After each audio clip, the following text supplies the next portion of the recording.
Has anyone ever had problems with their car going into high mode when not asked? Check the front suspension. It's gone to the moon. The dashboard here is set to neutral. There you go. Height and neutral. Back's fine. But the front is trying to reach space. It's gone that high. It's another week and another problem with the Land Cruiser. This time, front suspension has been lifting itself. I've already diagnosed the problem and I know what I need to fix. Let me show you what I did. The back was fine, but the suspension was lifted at the front. My first port of call was just to make sure that my level sensor, there's my level sensor rod in the center of the screen, just making sure that was still connected, which it is. On both sides, level sensor was still connected, so I knew it wasn't that. So then, I came and I got my trusty Techstream. You can see here, my front right sensor is at 0, my front left is at 3.7.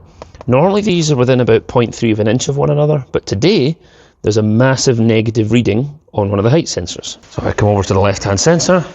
It is the black connector, just next to the suspension fluid header tank. Disconnected that. That gave the hydraulic suspension a reading of 0, and lo and behold, the car is now flat and level. This means for me, unfortunately, I have fixed the problem for now, but I'm going to have to buy a front level sensor. I have heard that they are upwards of £300.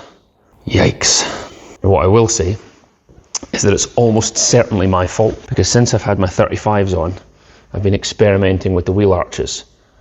Behold, no rear mud flap. The arch liner is missing, and so the sensor is more exposed than it normally would be to road grime and such. So one of my jobs for today is to get my mud flappies back on, arch liner and some new engine covers. But I'm not going to do that now because I'll need access to swap out a height sensor. So again, the Land Cruiser is unreliable. Not a week passes where something doesn't go wrong with this, even if some of them are probably my fault. So I'll get that height sensor swapped and I'll let you know if that fixes it. But if you discover that your suspension shoots into space one morning and goes rock solid and bouncy, you might have a dodgy height sensor. I'll let you know if that's an easy repair once I get in there. Anyway, short video. Maybe it's helpful to someone. Have a good day. Bye.